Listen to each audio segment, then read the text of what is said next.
بسم اللہ الرحمن الرحیم۔ السلام علیکم پیارے دوستو، اسلامک ویڈیو کے لیے ہمارے چینل مہتاب عالم اسلامک وائس کو سبسکرائب کریں۔ رمضان میں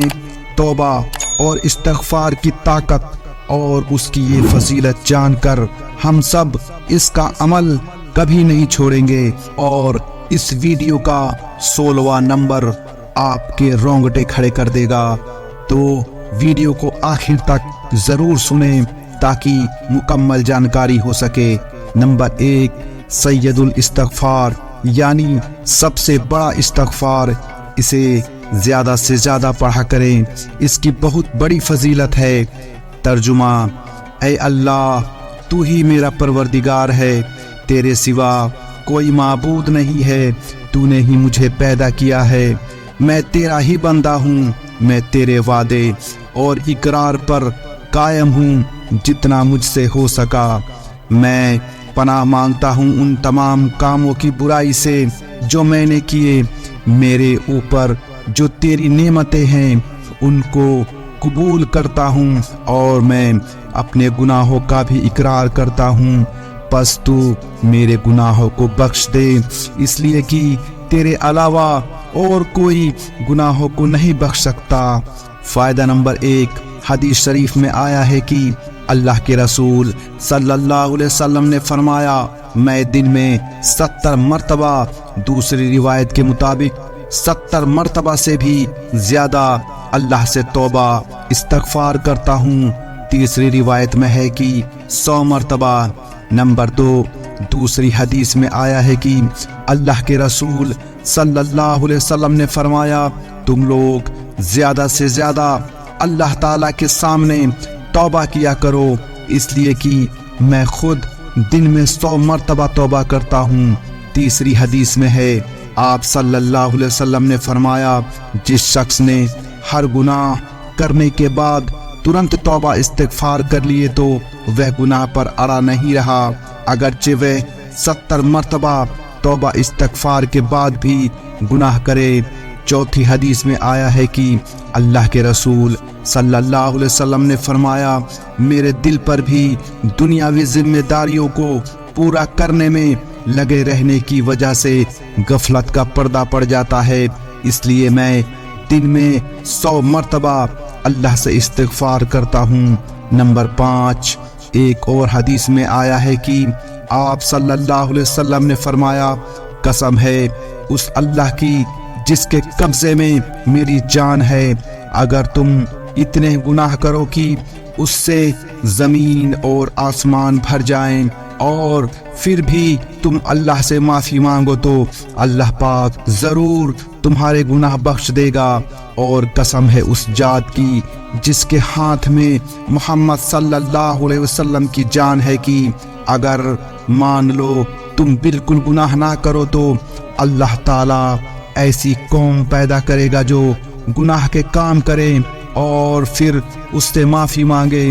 اور وہ ان کے گناہ معاف کرے۔ نمبر 6، ایک اور حدیث میں ہے کہ قسم ہے اس ذات پاک کی جس کے ہاتھ میں میری جان ہے کہ اگر تم گناہ بالکل نہ کرو تو اللہ تم کو دنیا سے اٹھا لے اور تمہاری جگہ ایسے لوگوں کو پیدا کرے جو گناہ کرے اور پھر معافی مانگے اور اللہ ان کے گناہ بخشے۔ گناہ اور خطا سے صرف فرشتے محفوظ ہیں، اگر انسان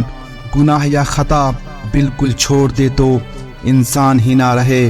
بلکہ فرشتے ہو جائیں،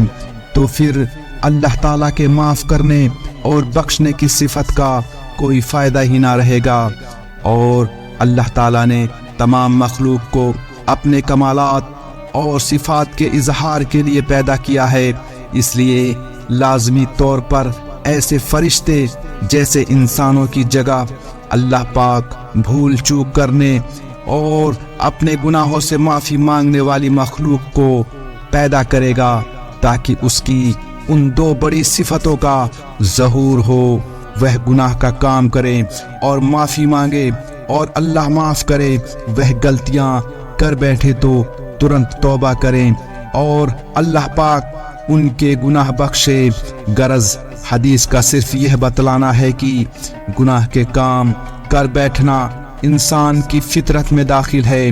اس پر اللہ کی رحمت سے نراش نہ ہونا چاہیے بلکہ ترنت توبہ استغفار کرنا چاہیے۔ چنانچہ اللہ تعالیٰ نے فرمایا، اے اپنی جانوں پر زیادتی کرنے والو گنہگار بندو، تم اللہ کی رحمت سے مایوس مت ہو، بے شک اللہ تمام گناہوں کو معاف کر دیتا ہے۔ نمبر 7، ایک اور حدیث میں آیا ہے کہ جو اللہ سے معافی مانگتا ہے اللہ اس کو بخش دیتا ہے۔ نمبر 8، حدیث میں آیا ہے کہ جو شخص چاہے کہ قیامت کے دن اس کا اعمال نامہ اس کو خوش کر دے تو اس کو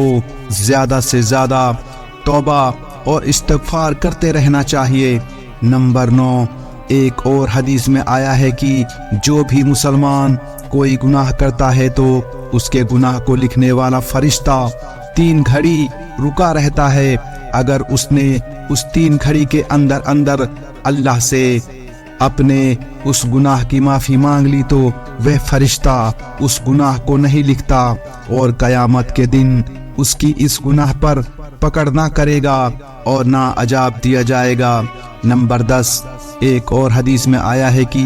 ابلیس شیطان نے اپنے رب سے کہا، تیری عزت اور جلال کی قسم، میں آدم کی اولاد کو جب تک ان کے بدن میں جان ہے برابر گمراہ کرتا رہوں گا۔ اس پر اس کے رب نے کہا، تو مجھے بھی اپنی عزت اور جلال کی قسم ہے کہ میں بھی ان کو معاف کرتا رہوں گا جب تک وہ مجھ سے معافی مانگتے رہیں گے۔ نمبر 11، اس شخص کا واقعہ یاد کرو جس نے نبی کریم صلی اللہ علیہ وسلم کے پاس آ کر کہنا شروع کر دیا تھا، ہائے میرے گناہ، تو اس پر آپ صلی اللہ علیہ وسلم نے فرمایا، تو استغفار کیوں نہیں کرتا، تیرے سارے گناہ اللہ معاف کر دے گا۔ نمبر 12، ایک اور حدیث میں آیا ہے کہ جو بھی 2 حفاظت کرنے والے فرشتے کسی بھی دن کسی بندے کا اعمال نامہ اللہ پاک کے سامنے پیش کرتے ہیں اور وہ اس اعمال نامہ کے شروع اور آخر میں استغفار دیکھتا ہے تو اللہ تعالیٰ فرماتا ہے، بے شک میں نے معاف کر دیا وہ تمام گناہ جو اس اعمال نامہ کے اول اور آخر کے درمیان لکھے ہوئے ہیں۔ نمبر 13، حدیث میں آیا ہے کہ جو کوئی تمام مومن بھائیوں اور مومن بہنوں کے لیے اللہ تعالیٰ سے معافی چاہتا ہے تو اللہ تعالیٰ ہر مومن مرد اور مومن عورت کے استغفار کے بدلے ایک نیکی اس کے لیے لکھ دیتا ہے۔ نمبر 14، رنز و غم کی دعاؤں کے بارے میں یہ حدیث پوری آ چکی ہے کہ جو شخص پابندی کے ساتھ زیادہ سے زیادہ استغفار کرتا رہتا ہے اللہ تعالیٰ اس کی ہر تنگی اور سختی سے نکلنے کا راستہ پیدا کر دیتے ہیں۔ نمبر 15، توبہ کی نماز کے تحت اس شخص کی حدیث جس نے اللہ کے رسول صلی اللہ علیہ وسلم کی خدمت میں حاضر ہو کر کہا تھا، اے اللہ کے رسول، ہم میں کوئی شخص گناہ کرتا ہے، آپ نے فرمایا اس کے اعمال نامے میں لکھ دیا جاتا ہے۔ اس نے کہا اس گناہ سے معافی مانگ لیتا ہے، آپ نے فرمایا اس کو معاف کر دیا جاتا ہے اور یہ بھی لکھ دیا جاتا ہے۔ نمبر 16، ایک اور حدیث قدسی میں آیا ہے کہ اللہ تعالیٰ آدم کی اولاد کو مخاطب کر کے کہتے ہیں، اے آدم کی اولاد، بے شک تو جب تک مجھ سے دعا مانگتا رہے گا اور معافی کی امید رکھے گا تو میں تجھ کو معاف کرتا رہوں گا، کتنے ہی گناہ کیوں نہ ہو بالکل ہی پرواہ نہ کروں گا۔ اے آدم کی اولاد، اگر تیرے گناہ زمین سے آسمان کی اونچائی تک بھی پہنچ جائیں گے اور پھر تو مجھ سے مغفرت طلب کرے گا تو میں تیرے گناہ بخش دوں گا۔ اے آدم کی اولاد، اگر تو زمین بھر گناہ بھی میرے سامنے لائے گا اور پھر تو میرے سامنے اس حالت میں پیش ہوگا کہ تو نے کسی بھی چیز کو میرے ساتھ شریک نہ کیا ہوگا تو میں بھی زمین بھر مغفرت تیرے لیے ضرور لاؤں گا، یعنی معاف کر دوں گا۔ ایک اور حدیث میں آیا ہے کہ جب بھی کوئی بندہ گناہ کر لیتا ہے اور پھر اسی وقت شرمندہ ہو کر کہتا ہے اے میرے مولا میں تو گناہ کر بیٹھا، اب تو اس کو بخش دے، تو اس کا پروردگار فرشتوں کے سامنے فرماتا ہے کیا میرے اس بندے کو بھروسہ ہے کہ اس کا کوئی پروردگار ہے جو